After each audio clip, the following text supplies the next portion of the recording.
տաճար։ Ես օրինակ զարմացա մի հատ շատ հետաքրքիր տեսարանի ականատես եղավ, աղմուկ բարձացավ, որ մարզահամերգային համալիրում տեղի է ունեցել հարսանիք։ Հասկանում եք, այն որ տարիներով մարզահամերգային համալիրը քանդվում էր բառից բումն իմաստով, քանդվում, քայքայվում էր, եւ մենք այսքան միլիարդներ ենք դնում, հələ չենք կարող կանգնացնենք քայքայման process-ը։ Բա պետք է տնտեսվարությամբ զբաղվի, բա ասենք մարզահամերգային համալիրում ինչ պետք է տեղի ունենա։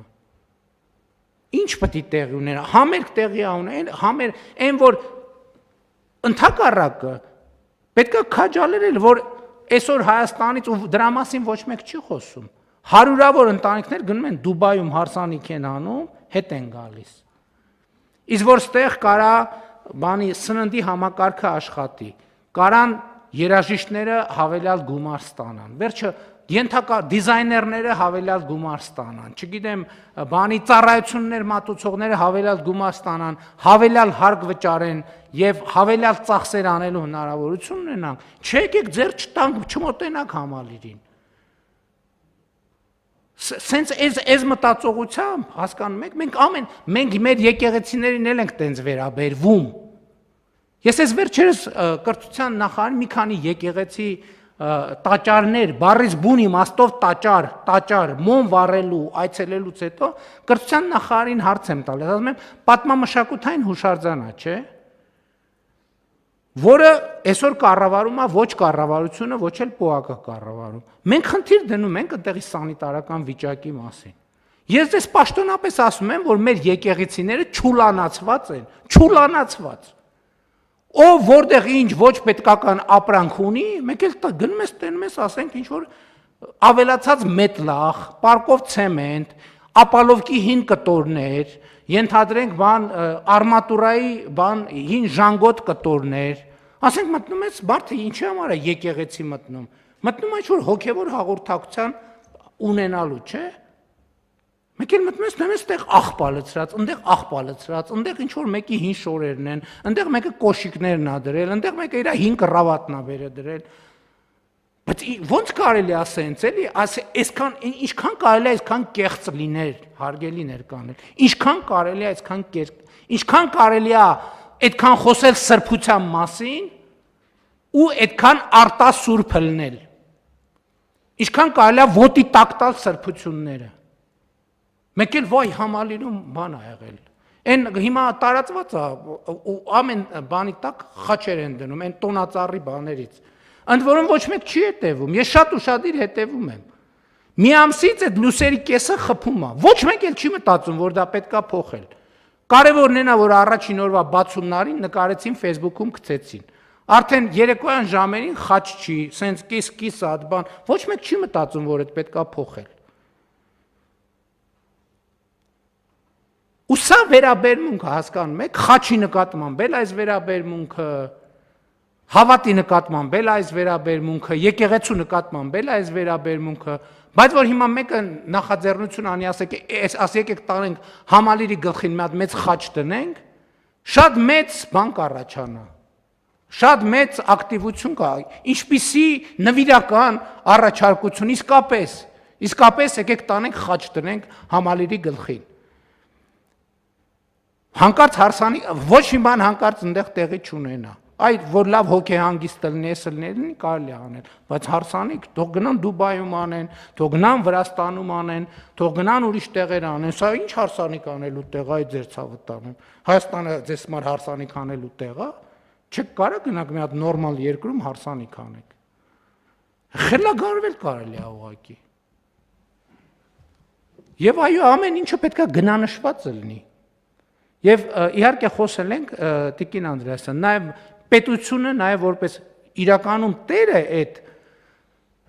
օբյեկտների եւ հուշարձանների կառավարությունն է, եւ ես պահանջում եմ, որ այնտեղ ստանդարտներ դրեք։ Չի կարա մեկը իր հին կոշիկները տանի բանում պահի, եկեղեցուն պահի։ Ասենք 7-րդ դարի, 9-րդ դարի, 11-րդ դարի եկեղեցում տանի իր հին բաները պահի։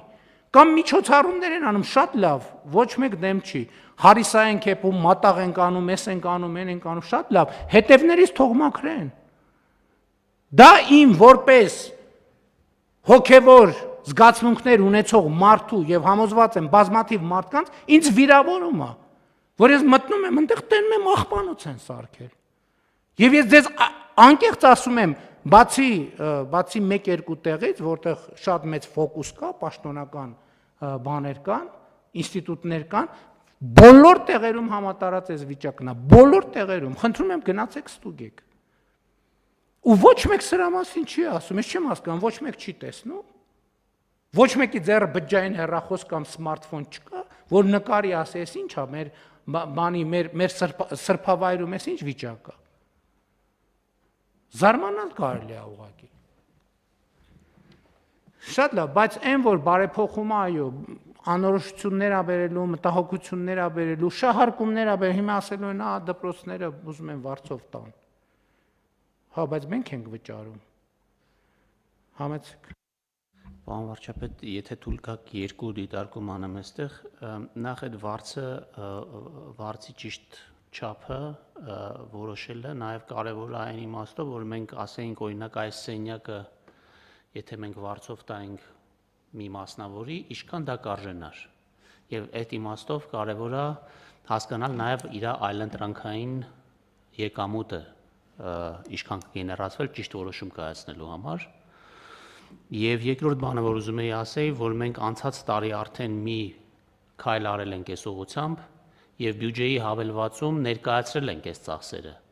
Այսինքն զուտ բյուջեի մեջ դա չի արտացոլվել տողերի մեջ, բայց առանձին հավելվածով, որպեսզի ցույց տանք, թե մենք որքան է վարձակալական արժեքը պետական հիմնարկների զբաղեցրած գույքի, դա արել ենք եւ սա եւս մի այլ քայլ կլինի, որտեղ այդ հավելվածը արդեն կհայտնվի հիմնական բյուջեի տողերում։ Շնորհակալություն։ Ես ենթադրում եմ, որ նաև այդ թվում օրինակ հիմա մենք շատ ճիշտ նշվեց։ Մենք դպրոցների շենքեր ունենք, որտեղ օգտագործվում է իրանց շատ քիչ տոկոսը։ Կեսը, 60%-ը, 40%-ը եւ մենք այս պատկերն էլ պետք է հասկանանք, այդ պատկերն էլ պետք է ունենանք։ Ընդ որում ենթադրում ենք, որ մեզ սա հնարավորություն կտա գնահատել նաև շենքերի վիճակը, չէ՞, որովհետև եթե գույքը իրան վերաբերվում ենք ոչ թե որպես գույք, այլ ոչ թե որպես կոթող, որը կոթողը տենց ինչքան քանդված լինի, այնքան ավելի խորհրդավոր է, չէ՞, այլ գույք, մենք իմանանք այս գույքը ինչ է իրենից ներկայացնում։ Որպեսզի նաև իմանանք, սա մեր քաղաքականությունների մշակման առումով ավելի բան կտա, բայց ելի եմ ասում, իհարկե ի հայտ կգան հարցեր, մենք հիմա կառավարության նիստի ֆորմատով այդ բոլոր հարցերը չենք կարող վերհանել եւ պետքա չվախենալ, հա հարցը եկավ, մի հատ նայենք, կարող է հանգամանքներ լինի, իրոք նկատած այս քննարկումների ընթացքում նկատված չլինեն, նկատվեց հանգամանքը, պետքա առերեսվել այդ հանգամանքին, մտածել լուծումներ առաջարկել, բայց որ նաեւ մեր մոտ ամեն ինչ պետքա կանոնակարգված լինի եւ ֆինանսական հոսքերի առումով էլ։ Հիմա այսա կտեսնեք, սրա արդյունքում մեր կրթության ոլորտում մեր արած ծախսերը հնայի հարաբերակցությունը աճելու է։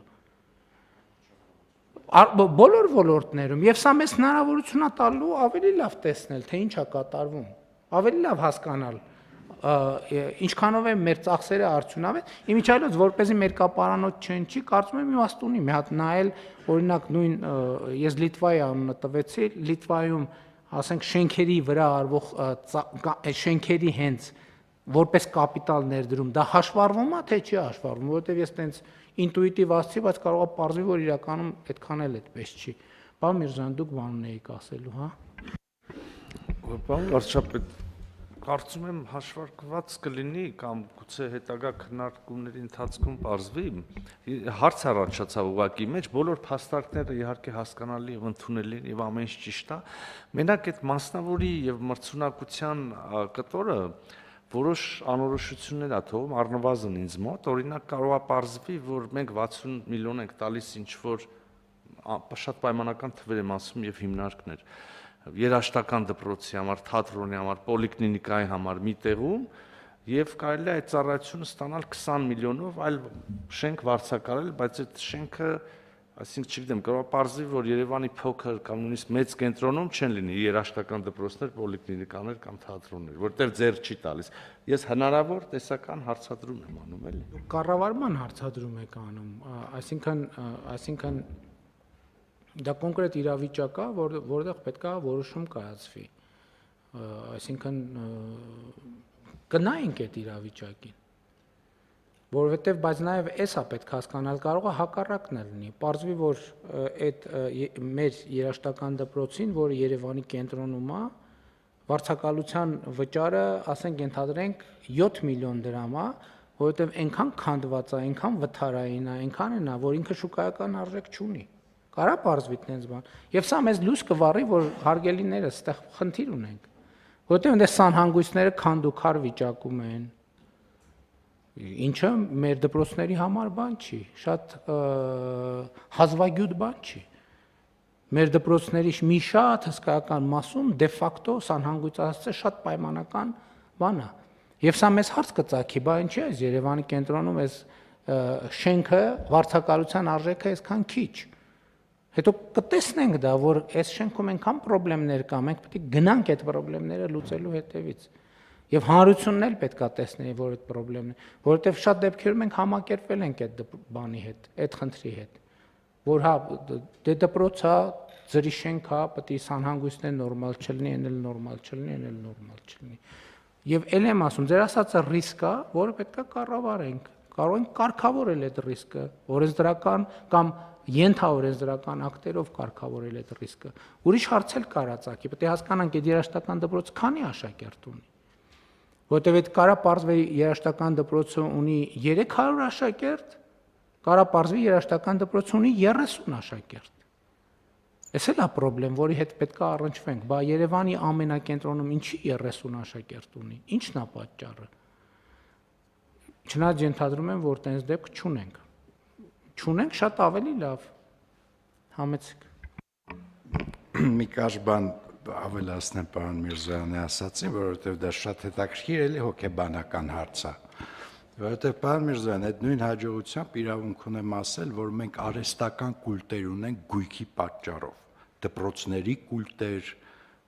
երաժշտական դպրոցների կուլտեր, որոնց անունը ու բովանդակությունը իրար հետ չի բռնում, ու այդ կուլտը ձևավորվել է իր լավ գույք կենտրոնում ունենալու կապակցությամբ, որը գնահատված չի ծառայության մեջ։ Ես վստահ եմ, դա շատ նուրբ հարց է, բայց ինքը մի կողմանի չի, այդ մեդալը մյուս կողմն էլ ունի, էլի։ Եվ այդ իմաստով ես կարծում եմ, իրոք պետք է ռեալ արժեքը գնահատել տվյալ երաժշտական դպրոցի ու ծառայության ինքնարժեքը։ Շատ լավ, էլի մի ճանապարհ է, որին ոտք ենք դնում եւ պետքա շատ զգուշ քայլել այդ ճանապարհով, տեսնել ինչ խնդիրներ կան եւ այդ խնդիրները լուծել։ Բայց որ պետքա գնանշված լինի, այդ ակնհայտ է, որպեսզի մենք էլ իմանանք արժեքը, իմանանք ինչ ներդրում է արվում այդ ոլորտում, որպեսզի մեր քաղաքականությունները մշակելիս ավելի ամբողջական պատկեր ունենանք եւ ստուգենք մյուս երկրներում